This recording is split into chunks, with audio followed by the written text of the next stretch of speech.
Hi hello friends. ಇವತ್ತು ನಾನು ನಿಮ್ಮನ್ನ ಎಲ್ಲಿ ಕರ್ಕೊಂಡು ಹೋಗ್ತಾ ಇದ್ದೀನಿ ಅಂತ ನೋಡ್ತಾ ಇದ್ದೀರಾ? ಹೌದು ಫ್ರೆಂಡ್ಸ್, ಇವತ್ತು ನಾನು ನಿಮ್ಗೆ ಕರ್ಕೊಂಡು ಹೋಗ್ತಾ ಇರೋದು ಗಂಗರ ರಾಜಧಾನಿ ಮಣ್ಣೆ. ಇವತ್ತಿನ ಮಾನ್ಯಪುರ ಅನ್ನೋ ಒಂದು ಪ್ಲೇಸು ಆವಾಗಿನ ಕಾಲದ ಗಂಗರ ರಾಜಧಾನಿಯಾಗಿತ್ತು. ಸೊ ಮಣ್ಣೆ ಅಂತ.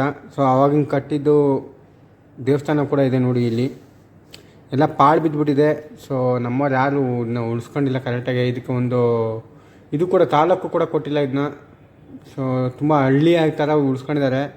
ಸೊ ಹಂಗಾಗಿ ಇಲ್ಲಿ ಏನು ಉಳಿದಿಲ್ಲ ನೋಡೋಕ್ಕೆ. ಬಟ್ ಕಲ್ಲಲ್ಲಿ ಕಟ್ಟಿರೋದು ಈಗೂ ಕೂಡ ಹಾಗೇ ನಿಂತಿದೆ. ಫುಲ್ ಸ್ಟ್ರಾಂಗ್ ಆಗಿದೆ. ಬಟ್ ಏನಂದ್ರೆ ಸೈಡಾಗೆಲ್ಲ ಬಿದೋಗಿದೆ. ಯಾಕೆಂದರೆ ಪಕ್ಕದಲ್ಲೇ ಕೆರೆ ಇದೆ. ಕೆರೆ ನೀರು ಸರಿದು ಬಿದೋಗ್ತಿದೆ ಅಂತ ಅನಿಸ್ತಾ ಇದೆ. ಬಟ್ ಒಳಗಡೆ ಇನ್ನೂ ಸ್ಟ್ರಾಂಗ್ ಆಗಿ ನಿಂತಿದೆ. ಸೊ ಅವಾಗಿನ ಕಟ್ಟಿದ ಕಲಾಕೃತಿ ನೋಡಿ ಯಾವ ಥರ ಇದೆ ಅಂತ. ಎದುರುಗಡೆ ಕಾಣಿಸ್ತಾ ನೋಡಿ, ಅಲ್ಲಿ ನಿಮಗೆ ನಾಗರಕಲ್ಲು ಕೂಡ ಹಂಗೆ ಇಟ್ಟಿದ್ದಾರೆ. ನಮ್ಮ ಮುಜರಾಯಿ ಇಲಾಖೆ ಯಾಕೆ ಇದನ್ನು